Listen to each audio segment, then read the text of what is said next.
بخاری اور مسلم کی حدیث سے متفق علیہ حدیث ہے.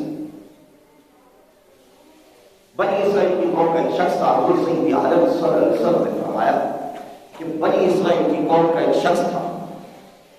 اب اس بندے نے 99 شخص کو قتل کیا، 99 آدمیوں کو قتل کیا. اب 99 آدمیوں کو قتل کیا. اب اس کے دل کے اندر خیال آیا میں اتنا گناہ گار ہوں، بدکار ہوں، میں نے 99 لوگوں کو قتل کیا. آیا کہ توبہ کا دروازہ بھی تو ہوگا، معافی بھی تو مل سکتی ہے.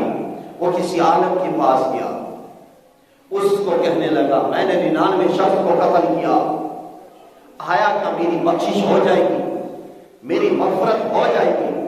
اب وہ عالم تھا، وہ کہنے لگا استغفر اللہ، ایسا کبھی نہیں ہو سکتا، تو بہت بڑا گناہ گار ہے، بہت بڑا تو بدکار ہے، تیرے لیے تو جہنم ہے، جہنم کے علاوہ اور کچھ نہیں، تمہیں ہرگز معافی نہیں مل سکتی.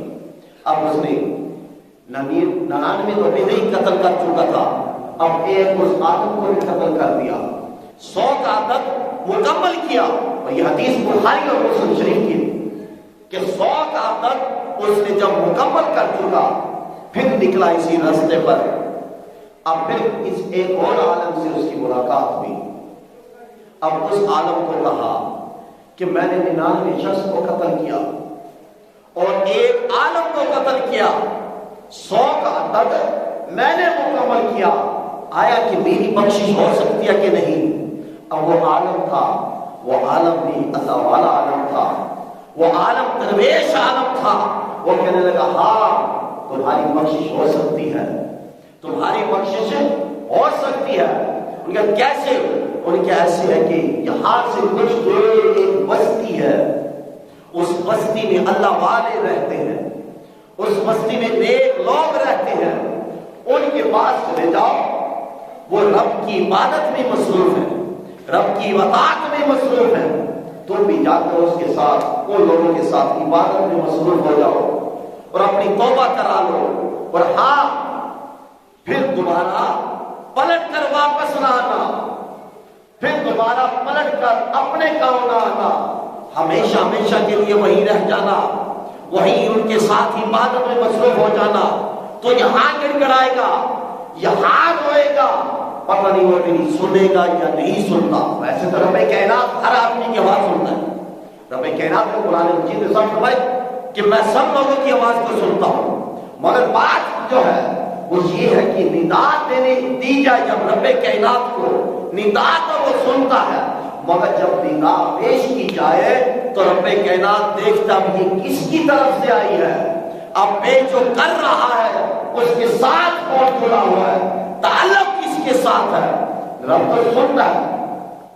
تو فرمایا تو تم اللہ والوں کے پاس چلے جاؤ اور اندر ہی رہ جانا.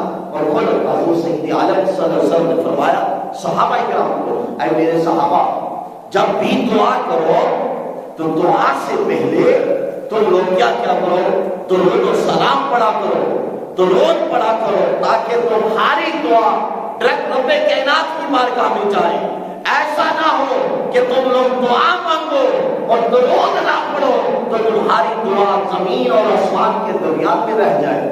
تو صحابہ نے عرض کیا یا رسول اللہ کون سا دروشی پڑھے؟ حضور سید عالم صلی اللہ علیہ وسلم نے فرمایا کہ اول آخر دروشی پڑھ کر دعا مانگا کرو، تاکہ جب تم لوگ دعا مانگو گے تو پھر فرشتے ایک برات کے اندر تھیلی میں دعا کو رکھ کر رب کائنات کا حضور پیش کریں گے، مولا تیرے فلاں بندے کی التجا ہے. تو ہمیں پھر ادھر ہی رہ جانا. جب تم وہاں جاؤ گے وہاں بھی تمہیں معافی مانگنی ہے، یہاں بھی معافی مانگنی ہے. وہاں جائے گا تو 100 قتل کرنے والا شخص جائے گا، یہاں بھی 100 شخصوں کو قتل کرنے والا شخص. مگر اب ہوا کیا؟ اب وہ شخص 100 لوگوں کا کافی گھوڑے پر سوار ہوتا اور اللہ والوں کی بستی کی طرف نکل پڑتا. ابھی رستے میں ہوتا ہے، پہنچا نہیں، توبہ نہیں کی، ابھی اللہ والوں کے پاس کیا نہیں، رستے میں اسے موت آ جاتی ہے. اور وہ حدیث پاک میں کہ حضرت سید عالم صلی اللہ علیہ وسلم نے فرمایا کہ ابھی تک اس نے جو سفر کیا تھا وہ نصف سفر کیا تھا، یعنی یہ آدھا سفر کیا تھا، حالانکہ موت آ گیا۔ اچھا اسے موت آئی، اب ہوا کیا؟ اب ہوا یہ کہ جہنم والے فرشتے بھی آ گئے، جنت والے فرشتے بھی آ گئے۔ اب جہنم والے اپنے دلائل دیتے ہیں یہ بہت بڑا گناہ گار ہے، اس نے 100 شخص کو قتل کیا جس میں ایک عالم دین تھا۔ اب جنت والے کہتے ہیں بھائی بات یہ ہے یہ اللہ والوں کی طرف جا رہا تھا، دل کے اندر اس نے تیار کیا تھا، یہ توبہ کی طرف آ رہا تھا۔ ابھی دونوں کا جنت والے فرشتے اور جہنم والے فرشتوں کا بحث و مباحثہ چل رہا ہے۔ ادھر رب کائنات سارا منظر دیکھ رہا ہے۔ رب کائنات نے جبریل امین کو حکم دیا، اے جبریل اب تم ان کے حاکم بن کے جاؤ، اب تم جاؤ اس کے درمیان فیصلہ کرو، اب جاؤ یہ فرشتے جہنم اور جنت والے آپس میں بحث و مباحثہ کر رہی ہیں، اب تم جاؤ جا کر ان کا فیصلہ کرو۔ اور فیصلہ یہ کرنا، دیکھیں جب رب اپنے بندے پر مہربان ہوتا ہے پھر دیکھیں کرتا کیا کچھ ہے۔ ادھر سے جبریل کو بھیجا اور اسے حکم سنا دیا، جبریل فیصلہ یہ کرنا ہے کہ جب بھی جس طرف کی زمین کم ہو وہ فرشتے اس کو لے جائیں، اگر پیچھے کا سفر اس کا کم ہے تو جہنم والے فرشتے لے جائیں، آگے کا سفر کم ہے تو پھر جنت والے لے جائیں۔ اب ادھر سے جبریل امین آ گیا، ادھر سے رب کائنات نے زمین کو حکم دیا، زمین کو حکم دیا، پیچھے والی زمین کو کہا ہے زمین تو پھیل جا، اور آگے والی زمین کو حکم دیا ہے زمین تو سمٹ جا، تو سمٹ جا۔ اب دیکھیے یہ رب کا اپنے بندے پر فضل ہے، اپنے بندے پر رب کائنات کا فضل ہے۔ ادھر سے فرشتے کو بھیجا، ادھر فرشتے جھگڑا کر رہے ہیں، ادھر سے زمین کو حکم دیا تھا کہ تو سمٹ جا۔ یہ رب کا سب سے بڑا فضل ہے۔ اگر رب عدل کرتا تو پھر 100 لوگوں کا قاتل کہاں بخشا جاتا؟ اگر رب عدل کرتا تو پھر 100 لوگوں کا قاتل کہاں بخشا جاتا ہے؟ اور اسی بات کو میاں محمد بخش رحمۃ اللہ علیہ آپ نے کیا خوب فرمایا، آپ فرماتے ہیں عدل کرے دے تھل تھل کمبل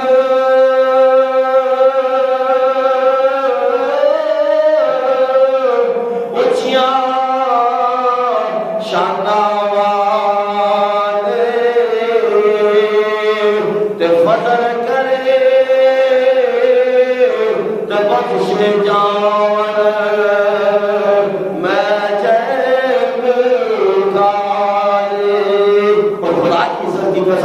پورا قرآن اٹھائے پڑھے، کہیں بھی رب کائنات نے عدل کی بات نہیں کی، واللہ عدل نہیں کہا، جب بھی بات کی تو واللہ فضل کہا کہ میرا فضل، بلکہ فضل سے بھی آگے بات کی، واللہ ذو فضل عظیم، فضل تو اپنی جگہ فرمایا کہ میں اپنے بندے پر فضل عظیم کرتا ہوں، سب سے بڑا فضل کرتا ہوں، اور اتنا بڑا فضل کرتا ہوں کہ میرا بندہ سوچ بھی نہیں سکتا کہ میں اپنے بندے پر کتنا فضل کرتا ہوں۔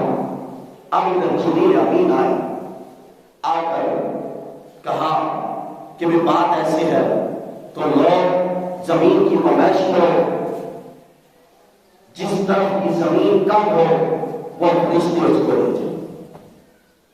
اب جب فرشتوں نے زمین کی جب نمائش کی نا تو ایک بارش سفر جو تھا پیچھے والا زیادہ تھا اور آگے والا کام، صرف ایک بارش، اور یہ اس بندے پر کیا تھا؟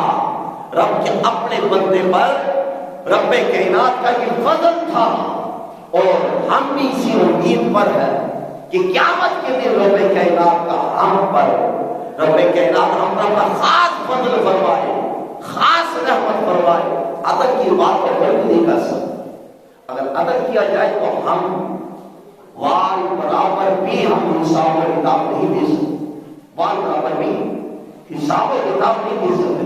پھر وہ بستی جو تھی وہ اللہ والوں کی بستی تھی، وہ جا رہا تھا اللہ والوں کی طرف، اور جہاں بندہ چلا جائے پھر وہ جو رب کائنات کا جو بھی التجا کرے، جو بھی اپنی زبان سے لفظ ادا کرے تو رب کائنات انہیں قبول فرماتا ہے۔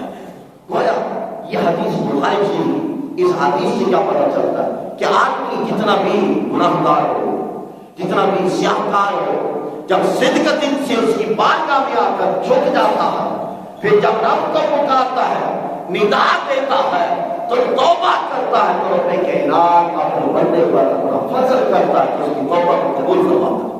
یہ تو بنی اسرائیل کی قوم کا شخص تھا اور یہ اس کی بات